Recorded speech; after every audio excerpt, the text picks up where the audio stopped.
وحشنا يا رسول الله يا سيدنا.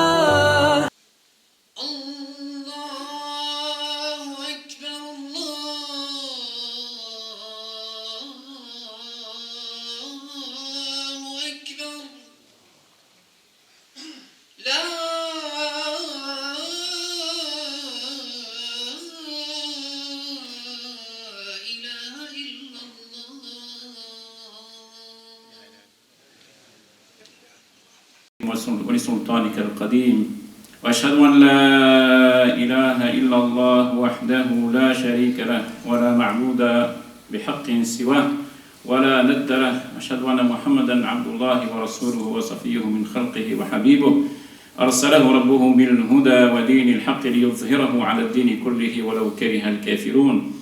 نشهد أنه بلغ الرسالة وأدى الأمانة ونصح الأمة وأزاح عنها الظلمة وجاهد في الله حق الجهاد، صلوات ربي وسلامه عليه وعلى آله وصحبه الغر الأبرار الأطهار إلى يوم الدين. وبعد، معاشر الإخوة الأفاضل، إن خير الحديث كلام الله تعالى، وخير الهدي هدي نبيه محمد صلى الله عليه وسلم، وشر الأمور محدثاتها، وكل محدثة بدعة، وكل بدعة ضلالة، وكل ضلالة إلى صاحبها في النار، أعاذنا الله وإياكم منها، آمين. أيها الإخوة الأفاضل، أيها الأحباب الكرام، ونواصل حديثنا مع النبي صلى الله عليه وسلم، أو حديثنا عن النبي صلى الله عليه وسلم، وكيف كان هو في بيته وكيف كان يتعامل.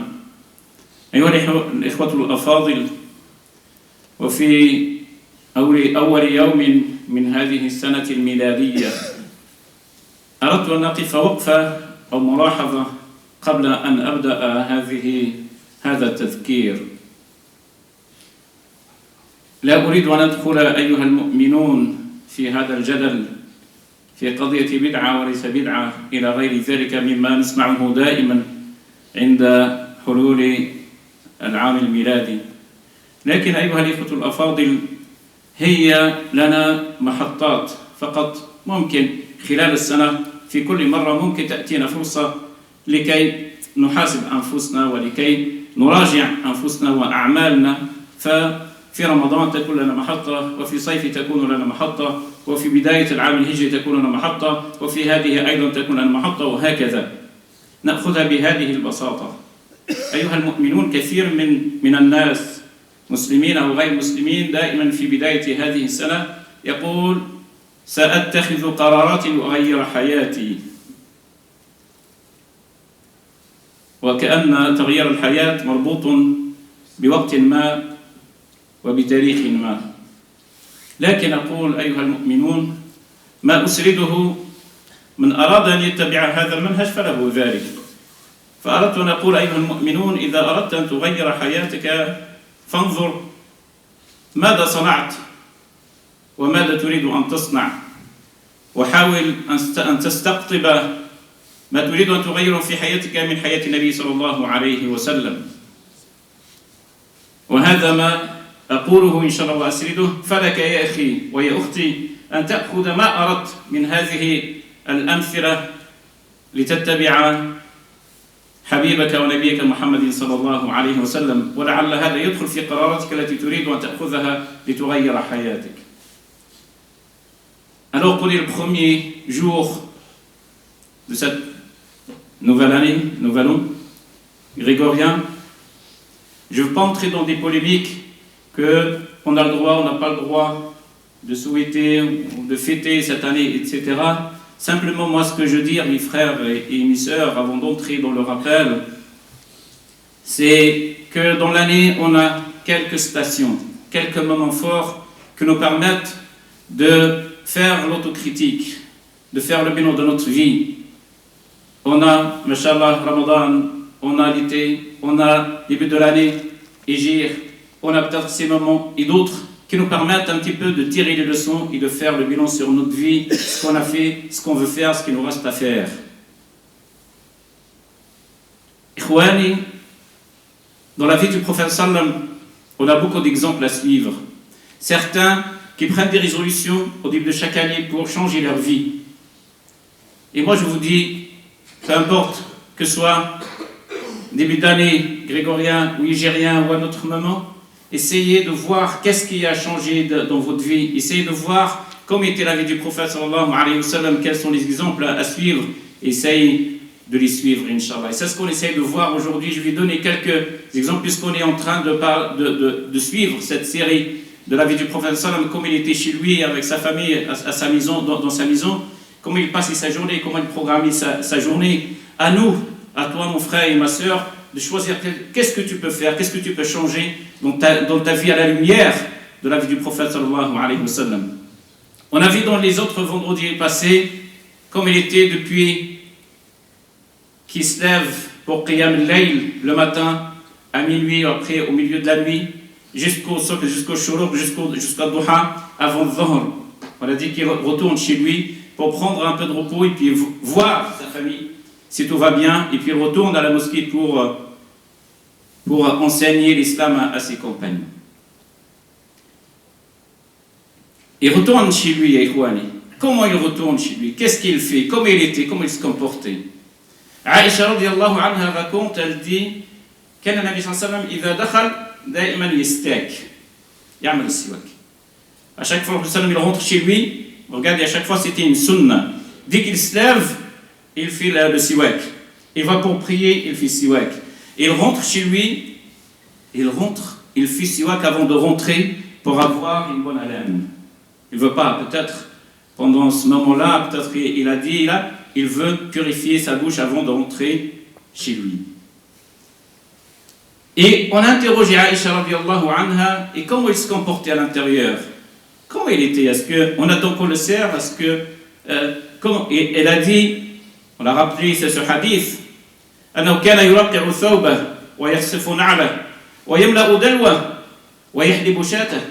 C'était ça le prophète sallam. Il fait la couture de son vêtement. Il répare ses chaussures. Il remplit le seau. Et il fait le traire de sa chèvre ou de sa brebis. Ça veut dire qu'il était il était au service de sa famille. C'était ça le prophète sallam, quelqu'un de simple, de humble. Quelqu'un de humble qui n'attend pas ce qu'on vient le servir. Il a besoin de quelque chose, il va le chercher. Et il voit que ses vêtements sont déchirés, ben il les répare. Sa chaussure elle est déchirée, il la répare. Et il a besoin de chercher de l'eau, ben il va chercher de l'eau. Malgré qu'il avait ceux qui étaient là pour le servir. Et c'était un honneur pour eux, mais il préférait là. Et plus que ça, il se sert lui-même. C'est-à-dire qu'il était à son service lui-même, mais aussi il était au service de sa famille. Il les aide à réparer, à préparer, à laver. C'est un exemple, Ikhwani, parmi d'autres. Je voulais rappeler ça pour nous, les hommes, parce qu'on est plus majoritaire aujourd'hui.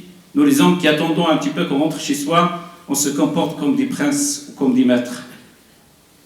J'aimerais rappeler ça à nos frères, à nos enfants qui sont là peut-être avec nous. Quand il rentre à la maison, il se prend pour un prince, où sa mère doit le servir et sa sœur doit le servir, et qu'il ne peut rien faire, même pour débarrasser la table, ou débarrasser le bol ou l'assiette dans laquelle il a mangé, il ne la débarrasse pas. Prenez ça comme exemple, Ikhwan. Entendez ce que le prophète sallam il a fait. Arrêtons de dire qu'on aime le prophète sallallahu alayhi wa sallam et que c'est notre modèle, mais il n'y a pas d'interprétation réelle dans notre quotidien. Entendez ça, parce que j'entends, surtout dans nos familles arabes, maghrébines et autres, on a ce comportement d'homme qui ne fait rien. L'homme il vient, il croise les pieds ou les jambes, il reste et on est à son service, et ceux qui sont à la maison sont à son service jusqu'à ce qu'il va se coucher ou sortir pour travailler ou passer une nuit ou aller à l'école. أيضا يا إخواني مثال آخر من حياة النبي صلى الله عليه وسلم في بيته.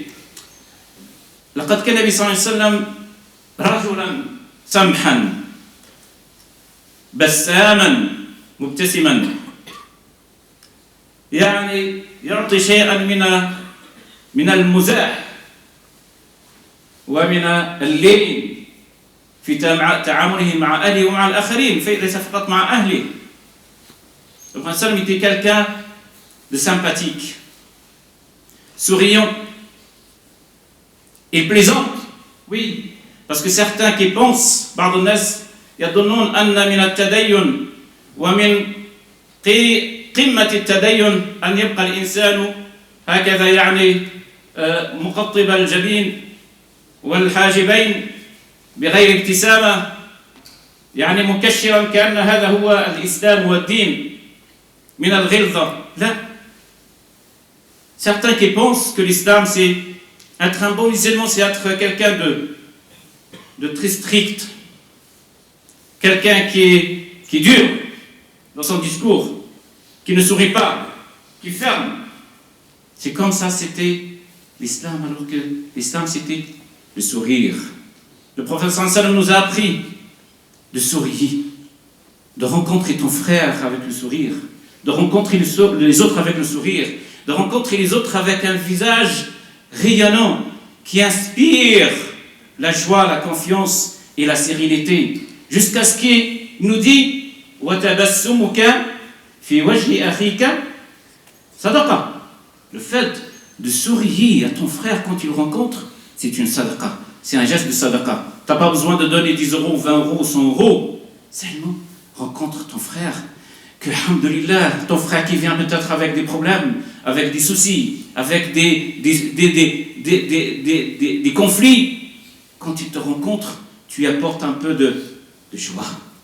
Un peu, mashallah, qui te voit, inshallah, ça fait plaisir de te voir. Il y a certaines personnes, certains frères, qu'on les voit, ça fait plaisir de les voir. Parce que, mashallah, toujours le sourire sur le visage. Pas vrai? Ben oui, c'est ça l'islam, c'est ça la morale. Et d'autres frères, on préfère peut-être pas les croiser parce qu'à chaque fois qu'on les voit, ça nous casse le moral. Ikhwani, Nabi sallallahu alayhi wa sallam nous a dit, souriez, quand vous rencontrez votre frère, souriez, c'est un geste de sadaqa. Kana yamzah.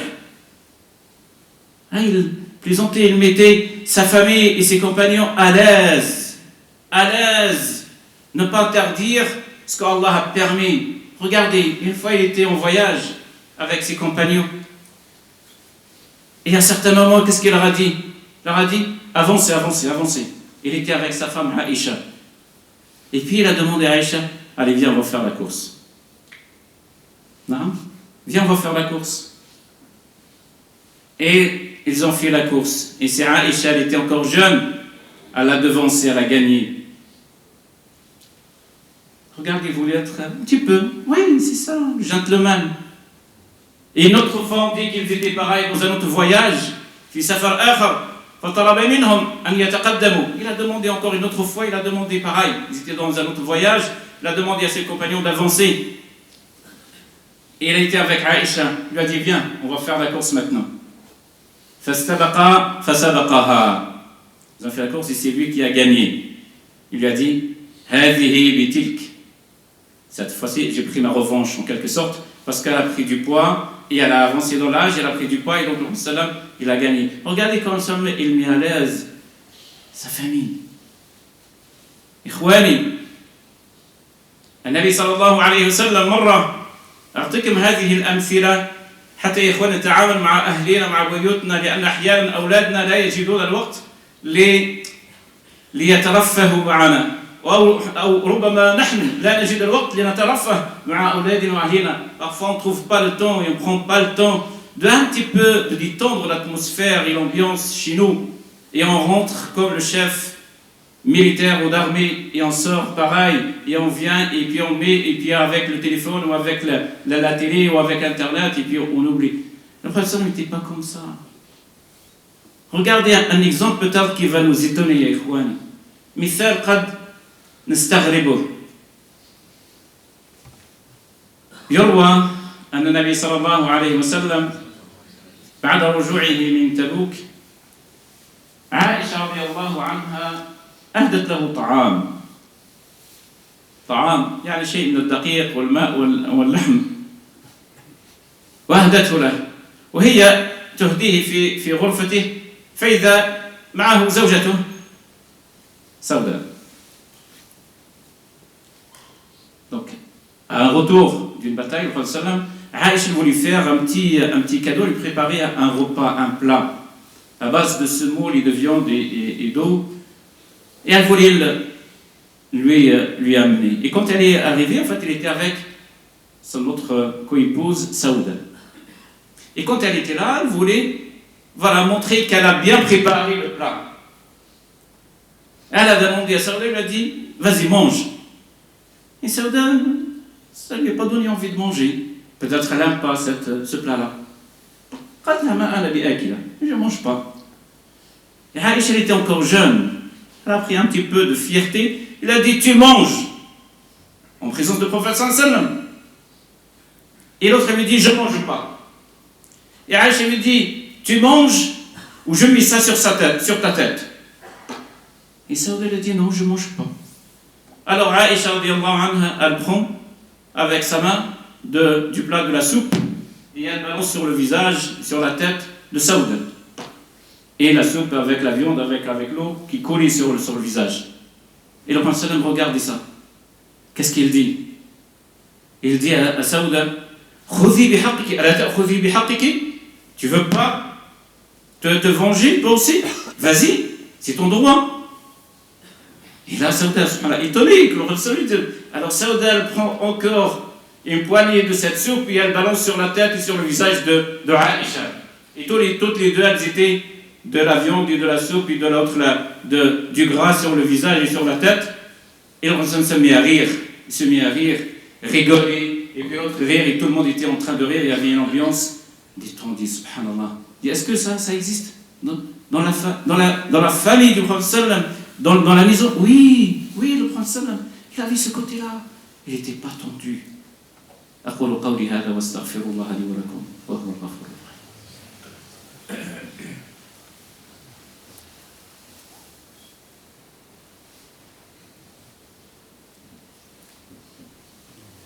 الحمد لله رب العالمين صلى الله وسلم وبارك على سيدنا محمد وعلى آله وصحبه أجمعين. نعم هكذا كان نبينا محمد صلى الله عليه وسلم يرفع المعنويات ويتعامل مع أهله بلطف وحنان بما هو مباح. C'est ça le prophète sallam, il montait le moral avec sa famille mais avec ses compagnons. On a vu des Jumu'ah comment il remontait le moral de ses compagnons déjà depuis Subh. Un autre exemple, mes frères et sœurs. النبي صلى الله عليه وسلم جاءه وفد من الحبشة وأرادوا أن يعملوا نشاط في مسجده فأذن لهم. ماذا كان هذا النشاط؟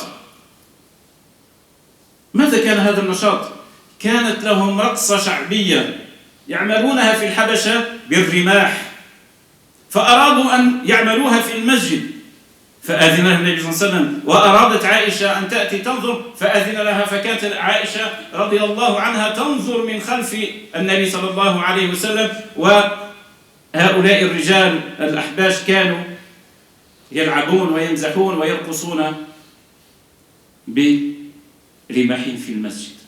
Regardez, subhanallah, cette vision, cette attitude du prophète sallam. Il recevait un groupe, une délégation de l'Habasha, de l'Abyssinie. Et il voulait faire une activité, un petit spectacle,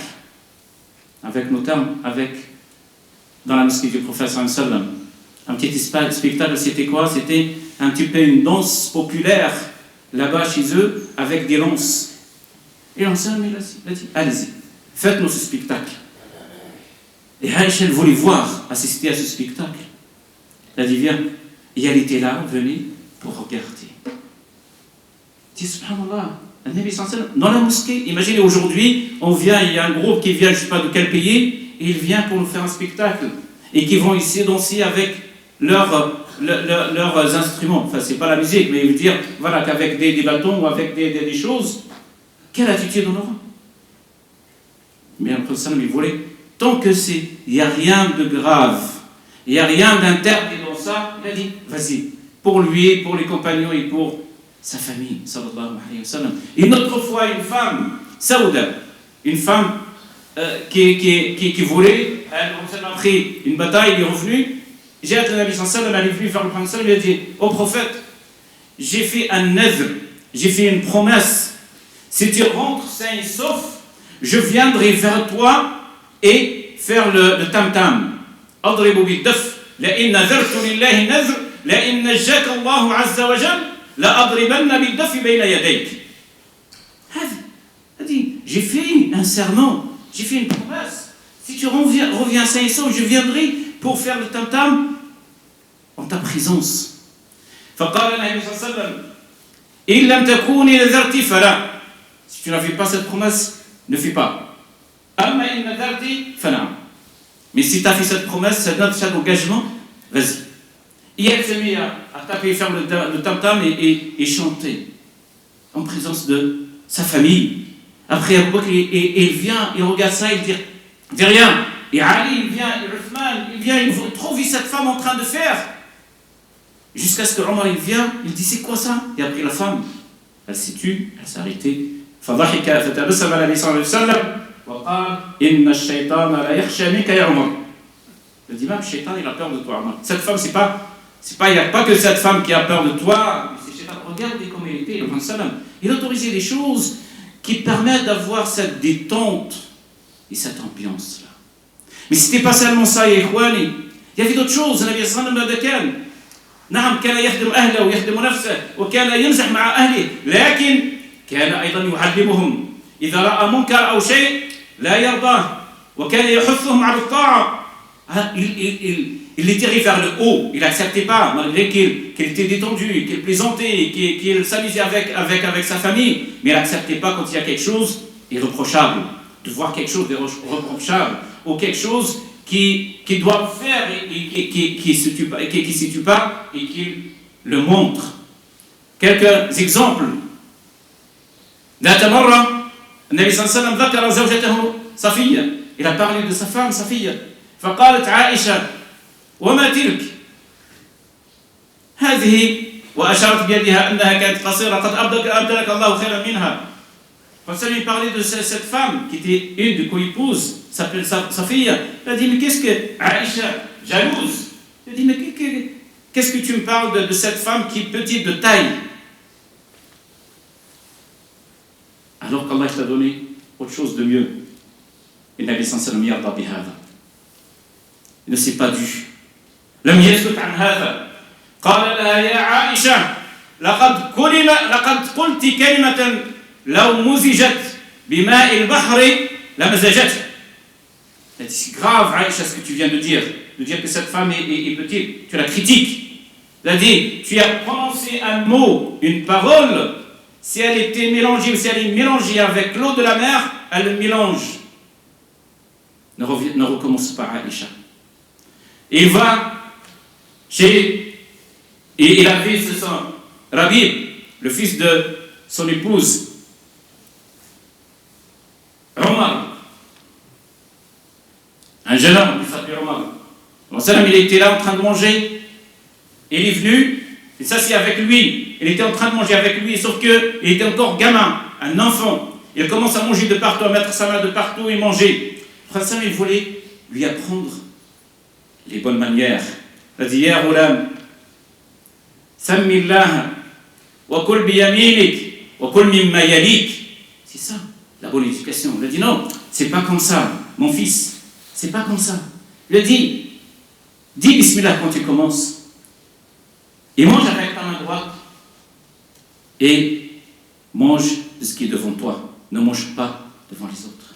Il leur apprend les bonnes manières. Et quand il se lève le matin, je m'adresse maintenant à mes frères qui sont parmi ici et d'autres. Quand il se lève le matin, il réveille sa famille. Il dit أيقظوا صويحبات الغرف فرب كاس في الدنيا عالي فرب كاسية في الدنيا عالية يوم القيامة. Quand il se lève pour la prière, il réveille sa famille. Il dit réveillez-les réveillez les femmes, réveillez-les. Il a dit combien de personnes bien habillées dans ce bas monde, mais qui est dévêtu. C'est-à-dire qu'il n'a pas de hasanat pour se couvrir. أنا أتوجه لإخواني كم منا يا إخواني لما يقوم للصبح يقوم أولاده. Combien de personnes, combien de frères, quand ils viennent au subh, quand il voit ses enfants en train de dormir, il les réveille. Il réveille sa femme. Et qui se lève pour faire la prière avant le shurut. Combien parmi nous, quand il vient à la mosquée, mais il ne pense pas à sa famille. Il ne veut pas partager ce bien avec sa famille. Il ne veut pas les tirer vers le haut. Il ne veut pas leur montrer. Peut-être qu'on parle et puis ça y est. Là, le était là pour enseigner, pour appeler, pour inciter, pour aider. Parce qu'il voulait, mashallah, répondre à cet appel d'Allah Azza wa Jal. Ya ayyuhalladhina amanu, qu anfusakum wa ahlikum. Non. Il était conscient de ce verset, de cet appel d'Allah Azza wa Jal. Oh, vous les croyants, protégez-vous, ainsi que vos familles, protégez vos familles d'un enfer dont le combustible est fait de pierre et d'hommes. نعم هكذا كان النبي صلى الله عليه وسلم. ذات مرة كان في بيت امرأة اسمها أم عامر بن أبي سلمة. هذه كانت إحدى زوجاته أو قريبته. فنادت ابنها عامر وأشارت بيدها قالت له تعال يا مريم تعال هون. Elle a appelé son fils en faisant semblant qu'il y a quelque chose dans la main pour lui donner. فقال لها أتعطيه شيء؟ قالت نعم بيدي تمرة. قال بيدك شيء تعطيه؟ قالت نعم تمرة. قال إن لم تفعلي فإنها كذبة تكتب عليك. Cette femme, elle a appelé, elle a fait quelque chose comme on a l'habitude, viens je te donne quelque chose. Elle a appelé son fils, viens je te donne quelque chose, elle avait la main fermée. Et le prophète lui a dit, est-ce que réellement tu as quelque chose à lui donner? Et la femme lui a dit, oh prophète, j'ai une date que j'aimerais lui donner. Elle a dit oui, c'est bien, parce que si tu ne l'as pas fait, si tu ne lui as rien donné, si tu comptes ne rien lui donner, c'est un mensonge qui sera prescrit contre toi. Regardez, il ne veut pas accepter, même chez lui, il ne veut pas accepter le mensonge ou quelque chose qui est reprochable, et plutôt donner la bonne éducation. Combien parmi nous, Yéhouani, on entend aujourd'hui, c'est devenu quelque chose de banal. L'un de nous, il reçoit un appel, il voit que c'est elle, il ne veut pas répondre, il dit à son fils ou à sa fille, vas-y, réponds, dis-lui qui n'est pas là, ou qu'il est occupé, vas-y, ou il y a quelqu'un qui veut nous appeler, vas-y, dis-lui que je ne suis pas là. Mais c'est du mensonge, mes frères, que beaucoup parmi nous négligent ou banalisent peut-être. Mes frères, il est tard. J'aurais voulu vous parler d'autres choses, d'autres exemples vivants qui nous permettent, nous, alhamdoulilah, de prendre ces résolutions-là, comment on change au sein de nos familles, en suivant le modèle de notre bien-aimé Muhammad sallallahu alayhi wa sallam. Allahumma alimna ma yanfa'una, wanfa'na bima 'allamtana wa zidna 'ilma. ربنا ظلمنا أنفسنا وعملنا سوءا فاغفر لنا وإن لم تغفر لنا وترحمنا لنكونن من الخاسرين. اللهم أعنا على ذكرك وشكرك وحسن عبادتك. اللهم اجعلنا ممن يستمعون القول فيتبعون أحسنه. اللهم علمنا ما ينفعنا وانفعنا بما علمتنا وزدنا علما. اللهم يا الله يا الله يا كريم يا رحمن يا رحيم إنا نسألك عيشة السعداء وموتة الشهداء والسلامة من كل داء والعافية من كل بلاء والنصرة على الأعداء يا رب العالمين. اللهم الطف بما جرت به المقادير يا قدير إنك على كل شيء قدير. عباد الله إن الله يأمر بالعدل والإحسان وإيتاء ذي القربى وينهى عن الفحشاء والمنكر والبغي يعظكم لعلكم تذكرون ولذكر الله أكبر والله يعلم